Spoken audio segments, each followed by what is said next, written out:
tidak ada penambahan, tidak ada perubahan.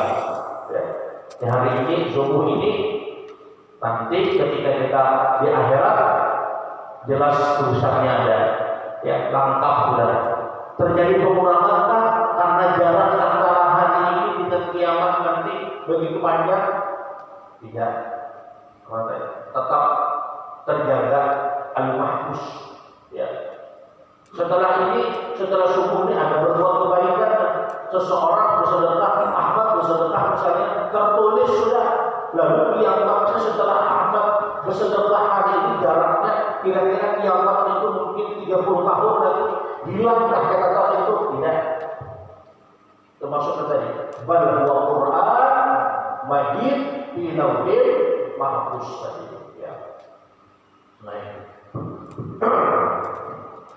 apa tadi maknanya? Tidak terjadi pengurangan, juga tidak bertambah, tidak berubah, dan tidak ada penyimpangan di dalam perkara-perkara yang telah dilakukan oleh manusia tadi, baik untuk pekerjaan yang baik ataupun pekerjaan yang buruk. وَاضْرِبْ لَهُم مَّثَلًا أَصْحَابَ الْقَرْيَةِ. Ayat yang 13. Ya, وَاضْرِبْ لَهُم مَّثَلًا أَصْحَابَ الْقَرْيَةِ, dan buatlah bagi mereka suatu perumpamaan, yaitu penduduk suatu negeri. Nah, ini masuk pada pembahasan selanjutnya. Ya, ayat yang berapa? Ayat yang ke-13. Makanya Allah rahimahullah, ayat yang ke-13 menerangkan bahwa keingkaran kaum kafir Mekah terhadap Rasulullah Nabi Muhammad. Orang-orang kafir Mekah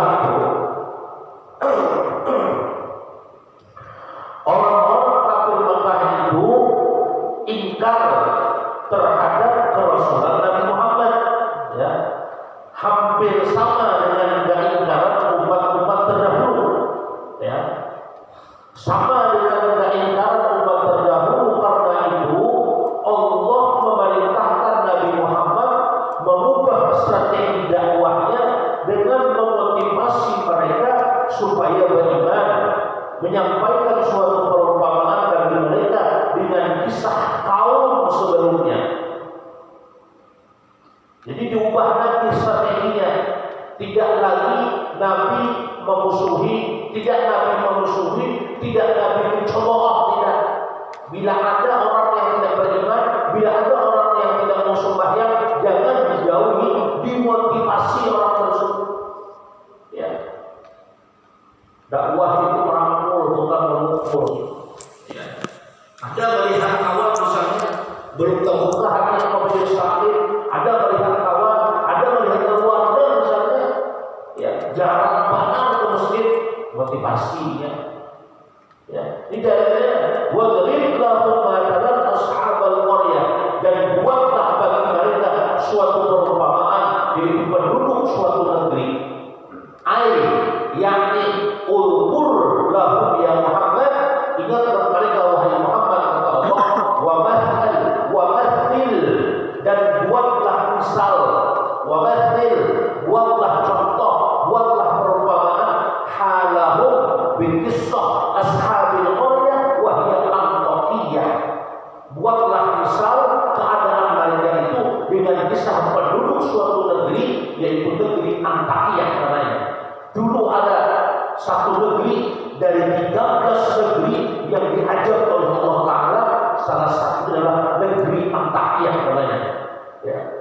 Antakiyah itu dijelaskan di keterangannya di sini sekitar Laut Tengah, dekat perbatasan Turki Syria, sebelah barat kota Aleppo Syria. Sekarang Turki modern sekarang. Ya. Dulu ada, ya, satu negeri, makanya disebut Ashabul Qaryah dalam Yasin itu. Itu kalau kita belajar tajwid itu mat wajib, ya, itu bertahan di situ, bersetop di situ. Wadriblah mengadakan Ashabul Qaryah. Stop, kata itu mat wajib itu. Jangan disambung.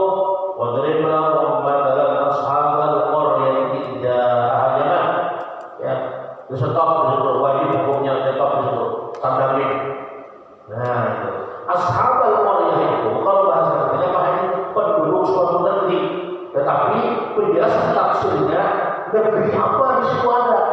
Ashabul qaryah itu negeri apa? Namanya negeri Antakya. Dulu ada namanya ya negeri Antakya dulu. Ya.